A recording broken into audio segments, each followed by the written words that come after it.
National India news की team आज आपको बताने जा रही है नोएडा में हुई देसी घटना के बारे में, जो कि एक महिला पर हो रहे जुल्म पर अत्याचार को करवाएगी आज आपसे रूबरू। पीड़ित स्वाति का कहना है कि इनके पति संजीव कुमार झा इनको किस कदर परेशान करते हैं, इनके साथ मारपीट करते हैं, इनको घर से निकाल दिया। पीड़ित का कहना है कि इनकी सभी बैंक अकाउंट खाली कर इनके पैसे भी निकाल लिए गए। अगर ये अपने पति संजीव कुमार के पास घर गए तो इनको काफी बुरी तरह से मारपीट कर वहां से भगाया गया और ये सब होते हुए मौजूदा ड्यूटी पर जो बिल्डिंग की सिक्योरिटी गार्ड थे उन्होंने भी देखा। पीड़िता का कहना है कि पुलिस से अभी तक पूरी तरह से कोई मदद नहीं मिली है। आइए आपको बताते हैं और मिलवाते हैं पीड़ित स्वाति से और सुनाते हैं उनकी मुंह ज़बानी। देखिए हमारे साथ इस न्यूज में। नाम आपका? स्वाति झा जी, क्या हुआ आपके साथ जो आपका कहना है कि आपके हस्बैंड आपको इतना टॉर्चर करते हैं, परेशान करते हैं? क्या हुआ था, पूरा डिटेल में बताइएगा। मेरी शादी 8 जुलाई 2016 में हुई। मैं यहाँ नोएडा में उनके साथ न्यूक्लियर बेस में रहती थी। न्यूक्लियर फैमिली मतलब मैं, हस्बैंड, वाइफ और मेरे 2 बच्चे, जिनकी उम्र जिनिशा झा है, 2 साल की बेटी है मेरी, और 5 साल का बेटा है मेरा मानव झा। हमारी गृहस्थी चल रही थी। इस दौरान हमारे पति ने शादी के बाद कुछ प्रॉपर्टीज़ बनाई, कुछ महंगी प्रॉपर्टीज़ बनाई जो करोड़ों में है, और हमारी गृहस्थी चलती रही। लेकिन अचानक से ये 18 सितंबर को साजिशों के तहत भाग गए। इन्होंने हमें मारा पिट्टी करके, हमारे बच्चों को मार के ये भाग गए। मेरी छोटी बेटी को, मेरा बेटा स्कूल में था, और भागते हुए इन्होंने हमारा पूरा खाता खाली कर दिया, जो मेरे पास सबूत है। और घर से सारी चीज़ें धीरे धीरे पहले ही लेके जा चुके थे, हमारे पासपोर्ट, घर की हर एक चीज़, एक एक पैसा। इन्होंने 2 बच्चे और मुझे अकेला छोड़ के भाग गए। हमने बहुत कोशिश की, इनकी कंप्लेन भी जगह जगह डाली, लेकिन इन्होंने कभी कोई जवाब। क्या नाम है आपके हस्बैंड का? मेरे हस्बैंड का नाम है संजीव कुमार झा, जो कार्स 24 में जनरल मैनेजर थे। अब उन्होंने वॉलंटरी वहाँ पे रिज़ाइन किया है कुछ समय पहले। इसके पीछे भी बहुत वजह है फर्जीवाड़ा की, जो मुझे पता है कि वो क्या करते थे। क्योंकि एक आदमी जो 1.5-2 लाख की सैलरी वाला था, उसने 10 करोड़ की प्रॉपर्टीज़ पिछले 3-4 साल में बनाई है, तो ज़रूर उसके काम ऐसे हैं और उसको खतरा है मुझसे, इसलिए उसने मुझे मारने की, मेरे बच्चों की बर्बाद करने की। तो कितना टाइम हो गया उनको आपको छोड़ के गए हुए? 18 सितंबर 2023 को भाग गए थे। अभी कहाँ रहते हैं आप? ये जब भाग गए तो मैंने बहुत खोजबीन की, CWS सेल से लेके हर जगह जगह इनकी कंप्लेन है। इन्होंने अपनी मौजूदगी कहीं नहीं दर्ज कराई। ये अचानक 3 अक्टूबर को राताराती हमारे घर में घुस गए, तब जब मैं अपनी छोटी बेटी से मिलने साउथ दिल्ली गई। इन्होंने रात में गांव के कुछ लोग बुला लिए, कुछ गुंडे बुला लिए, और मुझे घर में जाने नहीं दिया। मेरे घर से मेरी सारी चीज़ें निकाल दी। हाँ, हमारा पिट्टी मेरे हुई क्योंकि मुझे जाने नहीं दे रहे थे और अंदर से ताला लगा दिए थे कि उन्होंने अपने गांव से बहनें जो यहाँ कभी रहती नहीं थी, जो यहाँ की निवासी ही नहीं थी, जिनसे मेरा कोई खास लेना देना नहीं, अपनी फर्जीवाड़ा की कहानी मतलब छुपाने के लिए इन्होंने औरतों का सामना करवा दिया। मामला थाना में गया, 26 थाना 26 में, तो दोनों पार्टी को देख के पारिवारिक मसला समझ के उसको रहने दिया गया। उसके बाद मैं निरंतर हर दिन जाती हूँ, बोलती हूँ, बच्चों के बारे में बात करने की कोशिश करती हूँ। मुझे हर दिन मारा जाता है, मतलब 4 तारीख, 5 तारीख, 6 तारीख, 7 तारीख और आज 8 तारीख, 9 तारीख, 10 तारीख। आज की सुबह की डे तो मुझे समाज के सामने, सोसाइटी के सामने रॉड से, सरिया से, पत्थरों से संजीव कुमार झा, उनकी बहन हेनू झा जो पटना निवासी हैं, जिनका 25 साल का बेटा बेटी है, उन्होंने, इनकी बहन अंजलि झा, इन्होंने मुझे ईंट, पत्थरों, रॉड, सरिया से मारा। जिस कैब में मैं थी, उस गाड़ी को सरिये से अच्छा, वही गाड़ी जो उन्होंने हमला किया, इस गाड़ी के ऊपर भी उबर कैब किया था मैंने जी, क्योंकि मुझे रोज मारते थे। तो मैं अपनी सहेलियों से मैंने रिक्वेस्ट किया कि तुम चलो मेरे साथ, क्योंकि मुझे डर लगता है। उस बेचारी के ऊपर भी रॉड मारे, उसको भगा दिया गया, तो कैब पचका दी, कैब वाले से फ़ोन छीनना, मतलब मेरा रिक्शा वाला जाता है, रिक्शा वाला, उसकी चाबी छीन लिया इन्होंने।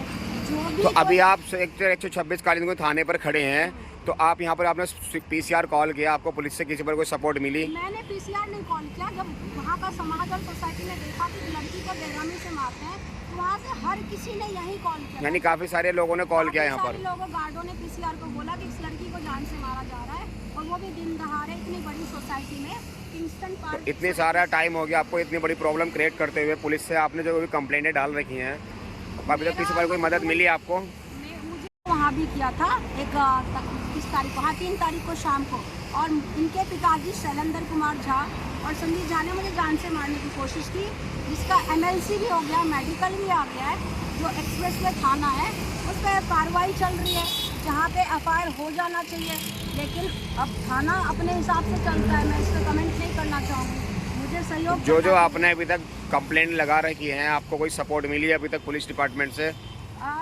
मुझे मेरी संतुष्टि लाइक तो नहीं मिली है। मुझे मेरा रोज़ का मारपीट है, रोज़ का स्ट्रगल है। पुलिस मेरे पति को थाना तक नहीं ला सकती, मेरा सामने नहीं करवाया है, लेकिन मेरे बहुत अनुरोध करने के बाद एक मजिस्ट्रेट के पास मैंने बोला कि हमें पेशी करवाए, हमें सामना करवाए, क्योंकि बात 2 बच्चों की ज़िंदगी की है, जिसे मेरे पति ने त्याग दिया 3 महीना पहले, और कभी उनकी कोई खोज खबर नहीं ली, ना उनके बारे में पूछा वो कैसे जी रहे हैं, कैसे रह रहे हैं, उनका क्या है। और वो मेरे खाता भी खाली कर गए थे, तो मुझे बहुत दिक्कतों का सामना करना पड़ रहा है उन बच्चों को पालने। वो सारी कंप्लेंट मौजूदा में है आपके पास? मेरी कंप्लेंट मैं आपको दे दूंगी, बस सारी कंप्लेंट मौजूद है आपके पास? मेरे पास सब मौजूद। अभी आप क्या चाहते हैं प्रशासन से?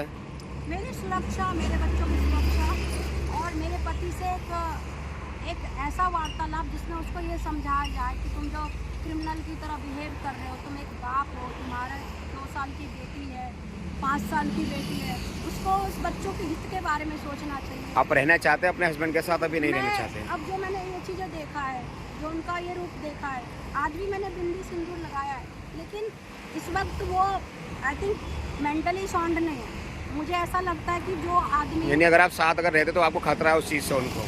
हाँ, इनकी परिवार की जो बहनें हैं वो बहुत साजिश करती हैं, तरह मेरे लिए मतलब जाल बिछा के रखती हैं, हर तरह की चीज़ करती हैं। एक दिन जाने मुझे पानी में क्या मिला के दिया, तो मेरा पूरा दिन पेट दर्द करने लग गया। तो मैं ये हुआ था मेरे साथ उस दिन, मेरे मतलब मुझे खाना में भी पूरा दिन पेट दर्द होता रहा। तो वो मेरे साथ हर तरह की चीज़ करती हैं। एक और चीज़ है ना कि जो इनकी बहनें हैं, उनके पति ने हमसे उधार लिया था काफ़ी सारा पैसा, और चेक से उन्होंने रिटर्न किया। तो हमने चेक बाउंस का केस डाला है, तो उसका बदला लेने भी ये मुझसे आई है कि किसी तरह से मेरी जान चली जाए और मैं अपना जो पैसा है उनसे वापस ना ले पाऊँ, और मेरी प्रॉपर्टी जितने भी मेरी यानी आपका कहने का मतलब है जो ये लोग आपके साथ इस तरीके से टॉर्चर कर रहे हैं, आपको परेशान कर रहे हैं, जो आपके ऊपर उनका पैसा वगैरह आप बता रहे तो पैसा लेना चाहते हैं पूरा? ये भी है, और मेरे पति के पास प्रॉपर्टीज है, तो पति में विवाद करा के, दुश्मनी करा के वो वहाँ बैठ गई हैं, जो यहाँ की नहीं है। इनकी बहनें पटना की हैं, इनके माँ बाप लुधियाना निवासी हैं 30-40 साल से। वो मैं न्यूक्लियर फैमिली में हूँ। अचानक राताराती को इनको लाया गया है और इन्होंने मेरी जगह को कैप्चर कर लिया है। तो इन कैप्चर कर लिया, जो कि कर भी लिया है, उन्होंने कर लिया है। 3 दिन के अंदर उन्होंने वो जगह कैप्चर कर लिया है, और मेरे पति की मानसिकता एकदम विकृत कर दी है कि आज उसको ये ध्यान नहीं है कि उसके पास 2 बच्चे हैं और वो अपने धुन में है, गलत कर रहा है, एक क्रिमिनल की भांति वो बिहेव कर रहा है। उसकी मेंटल इलनेस पे मुझे सब सवाल खड़ा कर रहे हैं कि ये बेचारी माँ है, इसने टफ सिचुएशन में 2 बच्चों को रखा है, पर उसको कोई पड़ी नहीं, वो मेंटली साउंड नहीं है। उसकी मेंटल काउंसलिंग हो, और अगर उसका ट्रीटमेंट होगा, वो सही तरीके से पेश आएगा, तो मैं ज़रूर सोचूंगी, क्योंकि 2 बच्चे का भविष्य है, वो भी बाप है, तो मैं सुलह करने की सोचूंगी। लेकिन हाँ, उसकी मेडिकल काउंसलिंग, साइकेट्रिकल काउंसलिंग बहुत ज़रूरी है। वो गलत मंशा के लोगों से गाइडेड है।